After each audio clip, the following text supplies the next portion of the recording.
Accounting का जो recording होता है वो एक कैश चैप्टर नंबर 4 रिकॉर्डिंग जो होता है अकाउंटेंसी का, वो 2 बेसिस पे होता है। एक कैश बेसिस होता है, एक अक्रूवल बेसिस होता है। तो बेसिकली हम चैप्टर नंबर 4 में ये पढ़ने वाले हैं, process and bases of accounting, ठीक है। तो पहला चीज़ जो आता है वो आइडेंटिफाई, ट्रांजैक्शन को आइडेंटिफाई करते हैं कि वेदर इट इज़ पेड और रिसीवेबल या जो भी है, क्या टाइप का ये ट्रांजैक्शन है, ठीक है। ये टैक्स इनवॉइस है या क्या है, क्या डॉक्यूमेंट है, डॉक्यूमेंट हम लोग ने, फिर इसकी एंट्री कहाँ होगी। दूसरा चीज़ आता है प्रिपरेशन ऑफ वाउचर, ठीक है। तो इसका वाउचर को रिकॉर्ड कहाँ करेंगे बुक्स में, वो आइडेंटिफाई करते हैं। फिर रिकॉर्डिंग करते हैं, फिर उस रिकॉर्डिंग के लिए कौन सा लेजर है वो क्रिएट करते हैं, किस लेजर में जाना चाहिए। जैसे कि मैंने शंकर से पैसे लिए हैं 10 लाख रुपए, तो शंकर अकाउंट नाम का क्रेडिटर मैं खड़ा कर दूंगा कि इससे मैंने इतने पैसे लिए हैं, ठीक है। तो वो क्रेडिटर हो जाएगा, शंकर को पैसे मुझे देने हैं इसलिए वो क्रेडिटर हो जाएगा मेरे लिए, ठीक है। और फिर उसके बाद क्या होगा कि उसने लेजर पोस्टिंग हम लोग ने शंकर के नाम से कर दिया कि भैया इसको हमने पैसा इतना देना है, ठीक है। फिर उसके बाद एंड में जब 31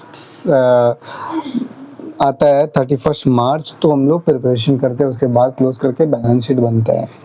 तो पहला चीज़ तो आता है ट्रांजैक्शन को आइडेंटिफाई करना कि हमारे पास क्या है ट्रांजैक्शन का, कैश बुक है, पासबुक है, और क्या बोलते हैं टैक्स इनवॉइस है, बिल ऑफ सप्लाई है, ठीक है, इनवॉइस है कि नहीं, बिल है, किस चीज़ के लिए हम लोग पे कर रहे हैं। दूसरा क्या है, अब वो हमको पता चल गया कि समझो ये मैंने लोन लिया है बैंक से 10 लाख रुपए का, ठीक है।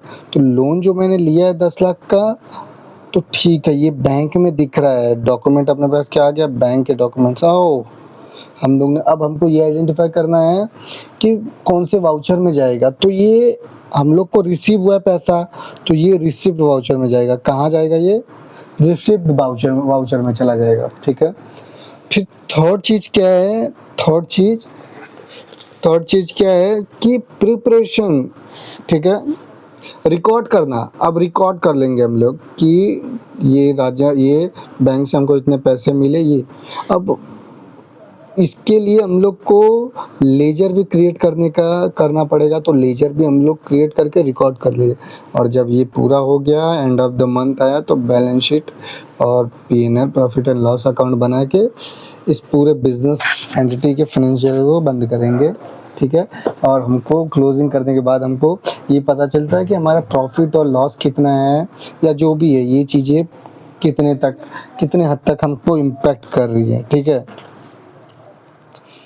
तो ये चीज़ हो गया, ठीक है।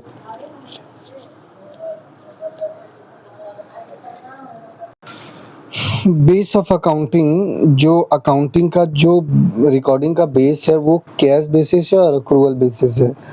तो चैप्टर नंबर 4 में हम लोग पहले कैश बेसिस वाला पढ़ने वाला। तो इसमें क्या है, जो भी चीज़, जितना भी आपका पैसा है वो आपको अगर कैश में मिल रहा है, ठीक है, आपको कैश में मिल रहा है, तो अब उसको रिकॉर्ड करोगे। और जब तक कैश नहीं मिल रहा तब तक आप रिकॉर्ड नहीं कर रहे हो।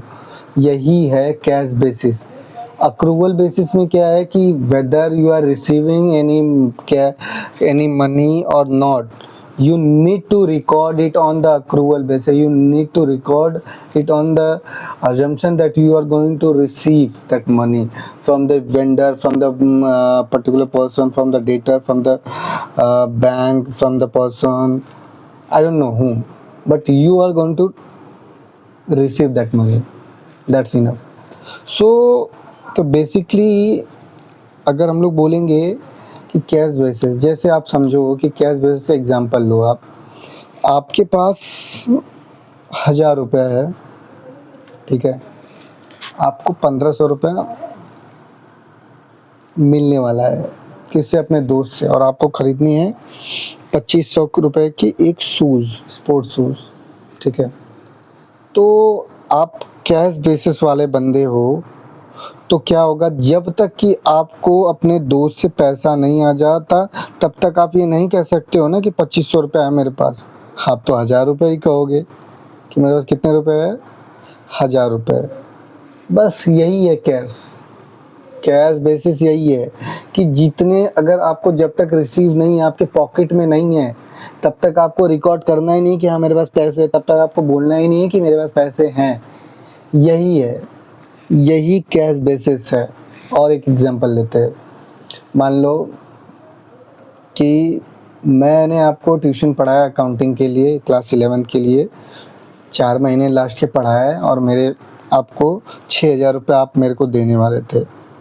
आपने दिया मुझे 2,000, तो मैं 2,000 बोलूँगा, 2,000 का रिकॉर्ड करूँगा कि मुझे राहुल से 2,000 रुपये मिले, रीता से 2,000 रुपये मिले, ठीक है।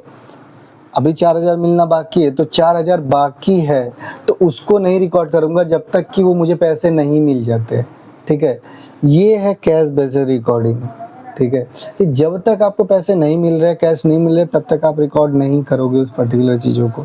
अब यहाँ पे कुछ एग्जाम्पल हैं जिसको हम इन डिटेल देखने वाले हैं, तो लेट्स सी।